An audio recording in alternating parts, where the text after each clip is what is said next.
Le tour de l'île de Tahiti est un classique et c'est beau. Tous ceux qui disent le contraire ne sont jamais sortis de la Polynésie. En général, les sites qui accueillent du public sont propres et bien entretenus.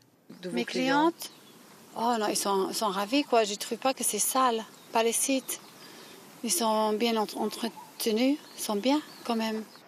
Y compris les toilettes que nous avons toutes visitées. Et la ministre du Tourisme, qui a récupéré la gestion de plusieurs centres d'intérêt, y consacre un budget non négligeable.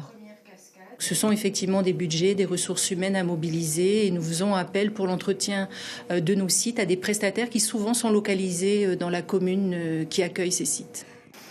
Arrivé à Papeari, nous constatons quand même que le musée Gauguin est toujours fermé depuis 2013. Le jardin botanique est entretenu au minimum. Les tortues sont protégées, certes, mais le lieu est triste. Il y a tout de même un projet global pour tout le site, côté musée et côté moto Ovini. Nous travaillons actuellement sur un mémorial sur les pas de Gauguin en Polynésie, sa vie, son œuvre. C'est vraiment le parcours de l'artiste, l'influence que la Polynésie a pu avoir sur son œuvre. L'objectif étant vraiment d'avoir un espace scénographique qui pourrait être animé de jour comme de nuit et qu'il y ait une interaction entre ces différents sites.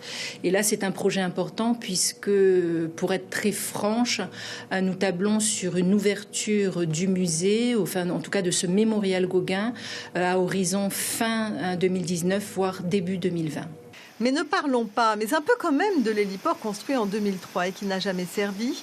Les finances d'alors permettaient ce genre de fantaisie.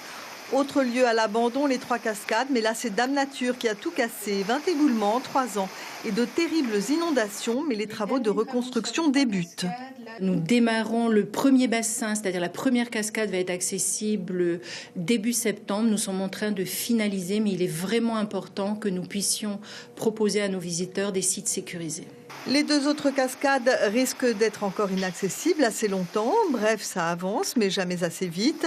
Reste aussi la responsabilité de chacun à réactiver pour que le tour de l'île de Tahiti redevienne la distraction préférée des Tahitiens.